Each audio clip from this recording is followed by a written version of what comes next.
Smoking is not the end of the world. Drinking is also not the end of the world. Not that we are giving them freedom to do all these kinds of things. We don't like it. But we have to at times let children learn certain mistakes on their own.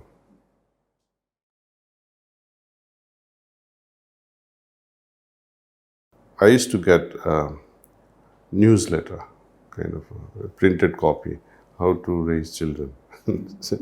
Earlier in the 80s when my boys were born one after the other. Number one suggestion was, never say do this directly.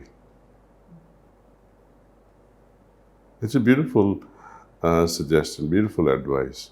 Sahaj Marg also, Babuji Maharaj, if you say, never directly tell an abhyasi, do this. He would say, "Arey bhai, Sanjay bhai, aisa hota to acha hota." The other person who is listening to whom the advice is given will pick it up. To a child, don't force him to say, you must sleep now. No. Let's make a rule. See, it's 9 o'clock. When these hands come to this level, you must sleep because the clock says it so. See? Child understands all that. See, afterward they argue differently. That's a different matter. But it's a matter of training. You are not teaching them the art of rebelling from early age. Let them blame the clock.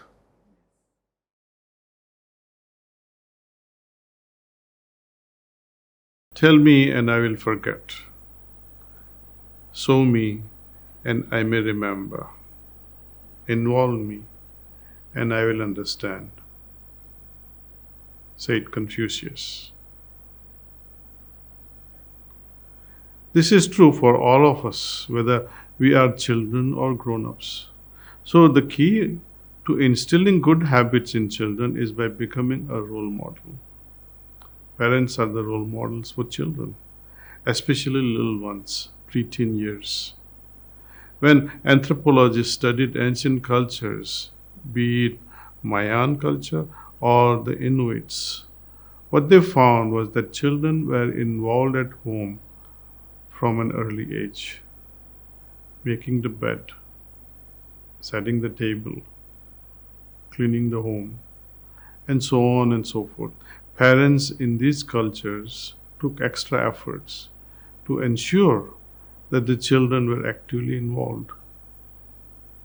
Instead of telling, do with your children, work with them. You want them to go to bed. Change the routine at home to facilitate early bedtimes. You want them to read, then read with them. Make it playful and not instructional. As we grow up, we lose our playful nature. Children come into our lives to reinstill our playful nature. Play with them and guide them during play. Finally, a tantrum is a preemptive declaration of war. De-escalation is the key. If we confront a toddler having tantrum, they will match us decibel for decibel. Haven't you experienced it? The key thing here is to distract their attention with humor and de-escalate the situation. Finally, remember that we need to discipline our love and not love discipline. Raising children is an act of growing in our own ability to love. Science shows that when children are younger, parents and immediate family members act as role models. However, once they enter their teen years, children look for leadership figures and role models outside of home. It's a trait that has developed thanks to evolution. As kids grow up, it becomes difficult for parents to give direct advice. By the age of 10 or 12, they have started forming their own identity, their own ego. children rebel against direct instructions. At the same time, they look up to leader figures and role models outside their homes. Look out for these members in your family and community whom your children look up to, and share your concerns with them. Build a safety net of advisors who look out for your children and also meaningfully convey your concerns.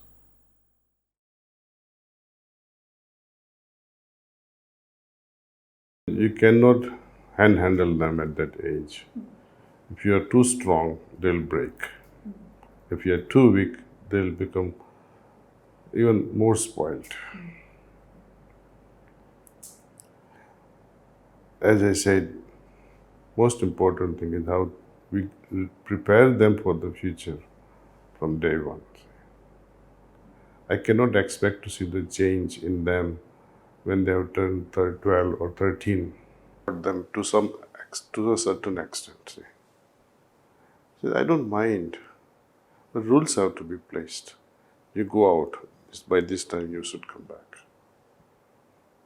See, does that mean they will postpone or prepone the activities they are supposed to be involved with, which are not so very good? We don't know. We have to trust them also. See, have confidence that yes, they will not do anything wrong. But constantly keep on nagging them, keep on warning them. I think that also frustrates them. See. Over carefulness from parents' side destroys the relationship. We have to be careful. Don't show it. Be very subtle. See. Share stories with them. Beautiful stories, inspiring stories. Problem is we have stopped reading stories to them at bedtime. Even when they are 13, 14, 15, 18, why not even when at 30, share a nice story with them, share a nice joke with them. That can make them think. At every age, parents must change. When they are teenager, they can't be bossy. Now, their inner awakening is there. They're slowly shifting mentally and emotionally from dependence on parents to their own selves. They're searching. They're inventing things. Nothing wrong with it. But our job is to guide them in the right direction. See, don't lecture them. They say, okay, I want to try this out. Okay, go ahead. Let's see what happens. Don't be so negative. Never question, what did you do? Why were you so busy? You are putting child on a defensive. You are teaching him how to lie.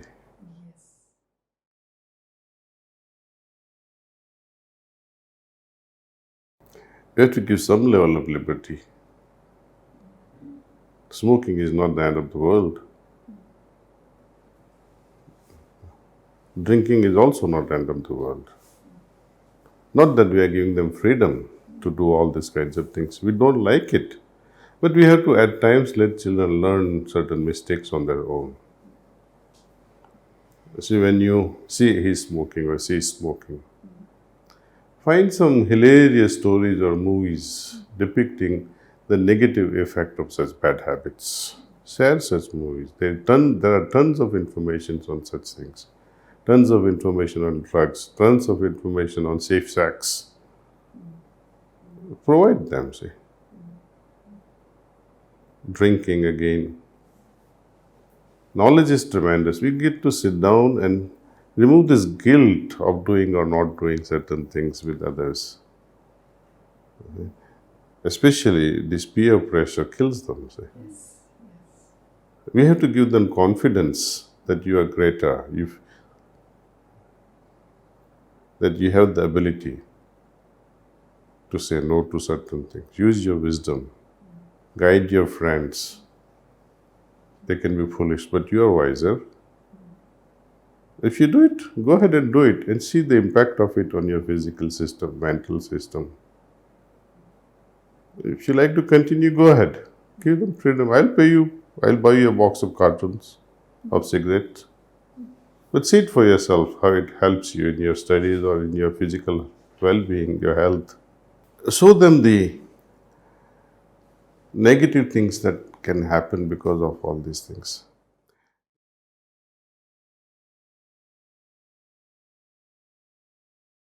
They say, you may not give any money to your child. It's okay.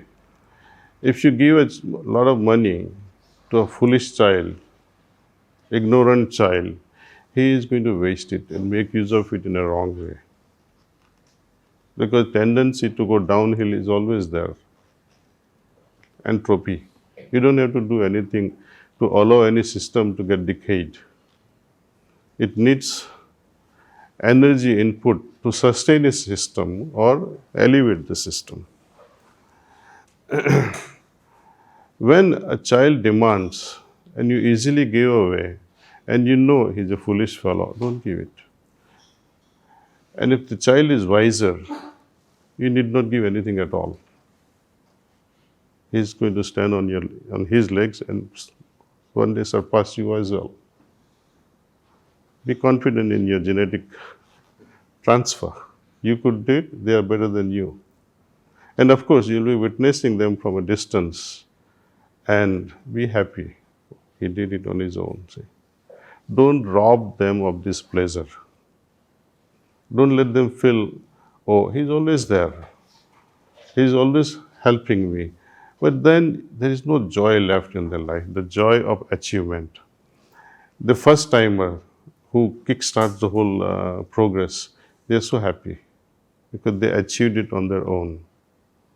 Children, we have to let them do it on their own. Give them, if they are not interested, tell them, you start this project.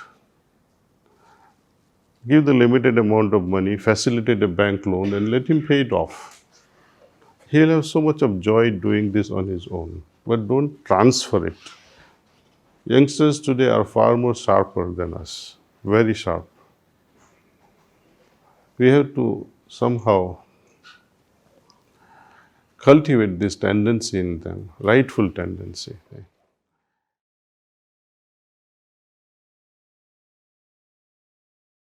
The day you ask, when your son and your wife has gone out, why did you come so late? See? Or they may feel, okay, we need to go out and have dinner outside. Give them that freedom. Don't push them in such a way that you are not able to say anything later on. Once they are gone, once and for all, you have lost them. Though we say, oh, it is good they stay separately. But still the hurt will always be there. So who is the culprit? Not them, it's us, the parents. If you had given enough of freedom in a balanced way, then they would desire to stay back. When you love them so much without criticizing, they would love to stay back, they'll miss you. Okay? Babuji Maharaj said the problems are because the incoming new family member considers this new family as something different. It's not mine. The mother-in-law thinks, oh, now my son is no longer mine or may not remain mine. But nothing changes in the mother and son relationship. It is my attitude that will make it change. Son is always the same. It is the fear mother has that now he is married, wife will take him over, he won't listen to me, things like that. But one should not be afraid in this direction. Say, once you accept daughter-in-law as mine, problem is resolved. From your side, you are very clear. From her side, if she has a problem, it is her problem. Say. But she will understand. But if you are mutually tightened up on both ends, it is going to break. Apnapan, in Hindi, it's apnapan is a beautiful word. Without this apnapan, you're lost.